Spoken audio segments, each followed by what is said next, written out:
Salam dan bahagia. Pada kesempatan kali ini, kami dari kelompok 1 akan memaparkan hasil ruang kolaborasi dari kelompok kami. Kelompok kami beranggotakan Sukma, Susilowati, Safia, Syahrud, dan saya Syarah.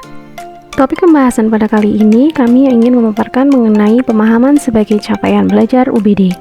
Pemahaman dalam UBD meliputi 6 sisi. Pada kesempatan kali ini kami ingin membahas sisi yang pertama, yaitu siswa dapat menjelaskan. Kelompok kami akan memberikan contoh konkret dari konsep pemahaman pertama, yaitu dapat menjelaskan. Dapat menjelaskan artinya peserta didik dapat menjelaskan dengan melalui generalisasi atau prinsip, memberikan fenomena-fenomena, fakta, dan data yang dibenarkan dan sistematis, serta membuat koneksi yang mendalam dan memberikan contoh atau ilustrasi yang menerangi. Contoh kasus yang kelompok kami bahas yaitu untuk mata pelajaran Ilmu Pengetahuan Sosial kelas 7 mengenai materi kebutuhan hidup manusia.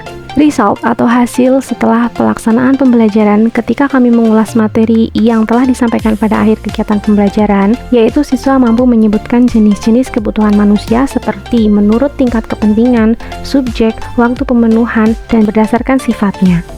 Ketika guru bertanya tentang apa saja contohnya, contoh jawaban yang diberikan oleh siswa sebagai berikut. Siswa menjawab pertanyaan guru dengan pada kebutuhan primer meliputi berbagai aspek seperti kebutuhan makanan, minuman, tempat tinggal, pakaian, buku, dan juga sekolah. Dalam kebutuhan sehari-hari, kita dapat melihat bagaimana kebutuhan ini berlaku.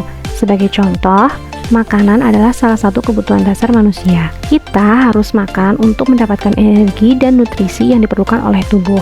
Tanpa makanan, kita akan kekurangan energi dan kesehatan kita bisa terganggu.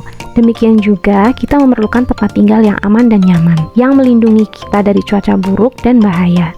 Jadi, kebutuhan hidup manusia adalah konsep penting dalam memahami bagaimana manusia memenuhi kebutuhan dasar mereka untuk menjalani kehidupan yang sehat dan layak. Siswa memang dapat menyebutkan contohnya dari kebutuhan berdasarkan tingkat kepentingan. Namun, dari kegiatan tersebut, siswa terkadang masih membuka kembali buku atau catatannya. Akan tetapi, berdasarkan contoh tersebut, kami dapat menyimpulkan bahwa siswa mampu menyebutkan contoh kebutuhan primer dan dapat menjelaskan akibat yang akan timbul jika kebutuhan tersebut tidak dipenuhi. Hal tersebut menandakan bahwa siswa telah memahami konsep kebutuhan hidup manusia dalam mata pelajaran Ilmu Pengetahuan Sosial. Kelompok kami menyimpulkan bahwa siswa telah mencapai pada tahapan pemahaman UBD yang pertama, yaitu siswa dapat menjelaskan. Demikian penjelasan dari kelompok kami, kurang lebihnya mohon maaf, semoga bermanfaat. Salam dan bahagia.